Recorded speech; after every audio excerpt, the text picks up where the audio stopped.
Welcome back to the Pursuit of Accuracy. I'm out here today to clue you in on what I've done to make my Vudoos run completely flawlessly.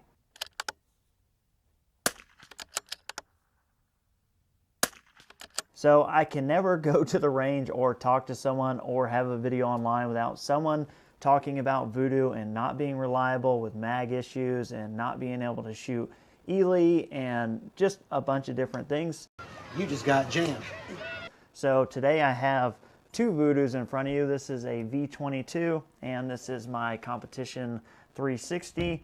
And both of them I'm going to shoot the same exact lot of Ely 10X out of. I'm going to shoot just a couple of quick groups at 52 yards. Then we're going to take my competition setup. I'm going to go put it up on some barricades.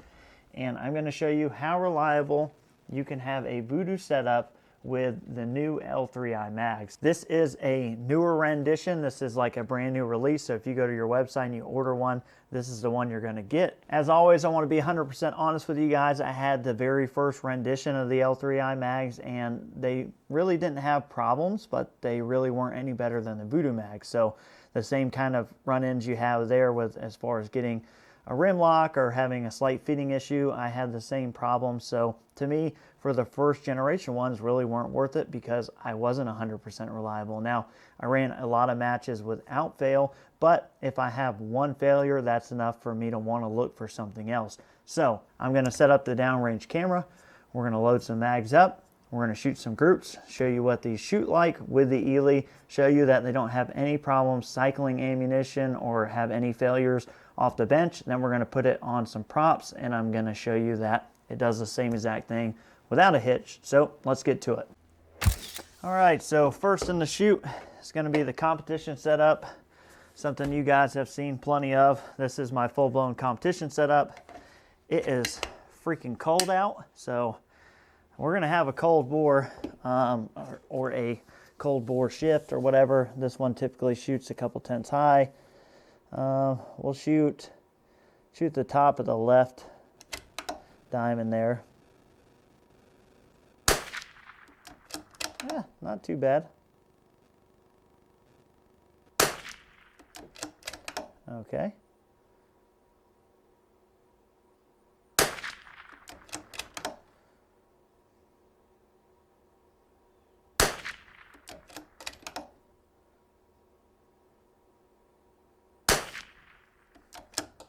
That's a freaking group there.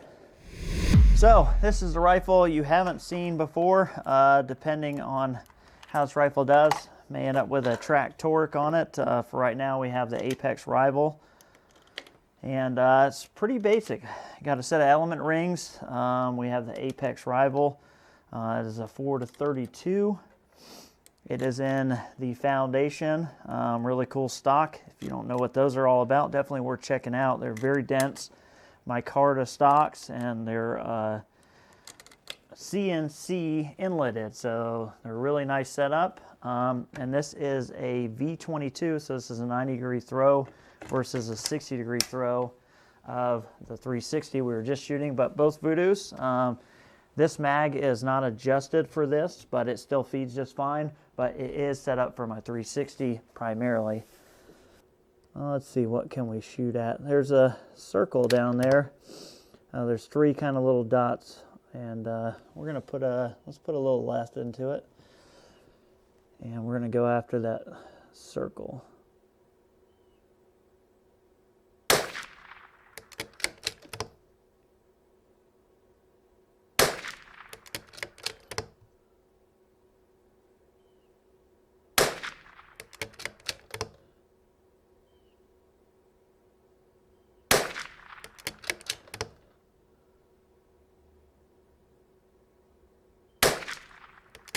All right, let's get into real fun. Let's head outside with these, and we're going to see how reliable they are. We're going to throw it on a tank trap off the fence, and we're going to put these L3I Zero Sucks mags to the test. All right, so the first thing we're going to do is shoot off the tank trap. I said this is really a test for this complete setup, but we're using the L3I mag.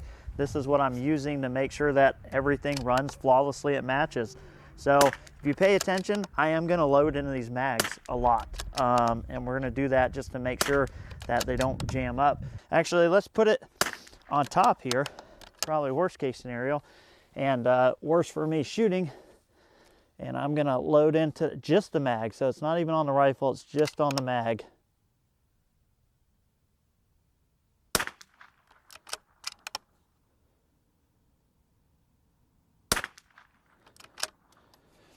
So if we were gonna do something that was gonna cause this to jam, it would have definitely happened there. But let's go over to the fence, probably shoot some steel. We'll get this L3I mag loaded back up, kind of give you an up close look at this, and we'll see if we can get this thing to fail, which I kind of already know the answer, we won't. Like I said, the new generation L3I mags, they actually live up to their name as zero sucks. I've had zero problems out of these. Like I said, full disclosure, the first gen ones, I didn't really have any problems, but it wasn't something I was willing to switch from my Vudoo mags because they basically perform the same. These actually perform better than my Vudoo mags, so these are my new mags, and I did get one as a demo, and I paid for the second with my own money.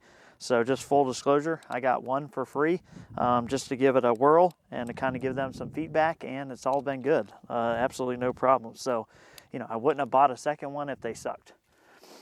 So same thing, we're off the fence post. I think what I'm gonna do is probably shoot some steel. We'll be a little further than our 50, so we'll dial up a little bit.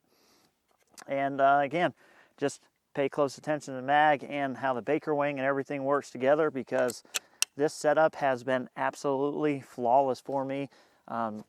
Just every time I go to a match, I have no problems. So let's see what we can do.